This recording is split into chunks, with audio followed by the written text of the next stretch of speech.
Hi hello good evening friends. இன்றைக்கி நம்ம snacks பண்ண போகிறோம். பனானா வச்சு நான் 2 கற்பூரவள்ளி வாழைப்பழம் எடுத்திருக்கேன். அதை நல்லா மசிச்சு விட்டுருக்கேன். ஓகேங்களா, அதே மாதிரி தான் மசிக்கணும்.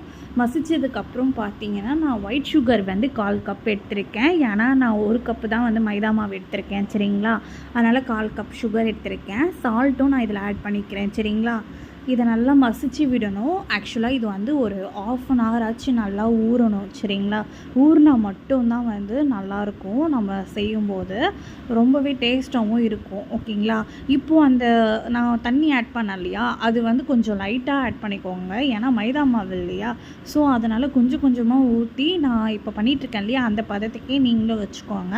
ஆக்சுவலாக உளுத்த மாவு போண்டா போடுற மாதிரி இருக்கணும் அந்த பதம். சரிங்களா, அப்போது நம்ம 1/2 hour ஊற வைக்கும்போது அது நல்லா ரொம்ப இதுவாக இருக்கும், சாஃப்டாக இருக்கும். நம்ம சாப்பிடும்போது சைட் பை சைடில் நான் பேனில் வந்து எண்ணெய் ஊற்றி வச்சுருக்கேன். அது ஹீட் ஆகிட்டு இருக்கும்போது நான் லைட்டாக சால்ட் ஆட் பண்ணதில், ஏன்னா அதுதான் டேஸ்ட்டே வந்து இந்த போண்டாக்கு கொடுக்கும். சரிங்களா, அதுதான் சீக்ரெட்டும் கூட. இப்போ வந்து பார்த்திங்கன்னா அது ஹீட் ஆகிடுச்சு. நான் போண்டா வந்து அதில் போட்டுட்ருக்கேன். சரிங்களா, குட்டி குட்டியாக தான் நான் போட்டிருக்கேன். உங்களுக்கு பெருசாக வேணாலும் நீங்கள் போட்டுக்கோங்க. குட்டியாக போட்டோன்னா சீக்கிரமாக வெந்துடும். அதுவும் இல்லாமல் டேஸ்ட்டு நல்லாவும் இருக்கும் குட்டியாக போடும்போது. சரிங்களா, நீங்கள் இதே மாதிரி குட்டி குட்டியாகவே போடுங்க, ரொம்ப நல்லாயிருக்கும். சரிங்களா, நீங்களும் இந்த மாதிரி ட்ரை பண்ணி பாருங்கள். வீட்டில் நம்ம சாமிக்கு படைக்கும்போது கூட நம்ம வாழைப்பழம் வச்சுருப்போம்ல, அந்த வாழைப்பழத்தில் கூட நீங்கள் இந்த மாதிரி ட்ரை பண்ணலாம். ஓகேங்களா, ஒரு வாழைப்பழமும் ஒரு டேஸ்ட்டு கொடுக்கும். ஆக்சுவலாக கற்பூரவள்ளி ஒரு டேஸ்ட் இருக்கும், நார்மல் வாழைப்பழம் ஒரு டேஸ்ட்டில் இருக்கும். சரிங்களா, இது கலர் சேஞ்சஸ் கொடுத்ததுக்கப்புறம் நீங்கள் திருப்பி போடுங்க. சரிங்களா, திருப்பி போட்டு சேம் அதே மாதிரியே நம்மளுக்கு வந்து அது வெந்துடும். அந்த டைமில் பார்த்தீங்கன்னா அதை எடுத்துருங்க. சரிங்களா, எடுத்துகிட்டு ஒரு ஆயில் வந்து அதில் அந்தளவுக்குலாம் பிடிக்காது.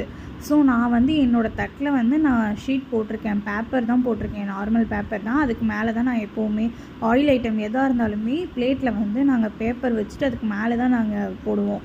ஏன்னா அதில் கொஞ்சம் ஆயில் இருந்தாலும் அதில் லைட்டாக இறங்கிடும். ஸோ அதனால் பிரச்சனை இருக்காது. சரிங்களா, இது ரொம்பவே டேஸ்ட்டாகவும் இருக்கும். வித்தின் என்ன சொல்கிறது, 1/2 hour ரெசிபி கூட கிடையாது. இது ஊறுறதுக்கு மட்டும்தான் டைமே. சரிங்களா, நீங்களும் இந்த மாதிரி ட்ரை பண்ணி பாருங்கள், ரொம்பவே நல்லாயிருக்கும். டிஃப்ரெண்ட்டான ஸ்டைல் இது. எங்கள் மாமி அவங்க மலேசியாவில் இருக்காங்க. அவங்க இந்தியா வரும்போது எங்களுக்கு இந்த மாதிரி குக் பண்ணி கொடுத்துருந்தாங்க. சரிங்களா, அதை தான் நான் ட்ரை பண்ணியிருந்தேன். எனக்குமே அது ரொம்பவே பிடிக்கும். சரிங்களா, நீங்கள் சாப்பிட்டு பார்த்தீங்கன்னா உங்களுக்கும் ரொம்ப பிடிக்கும். நீங்கள் அடிக்கடி ட்ரை பண்ணுவீங்க.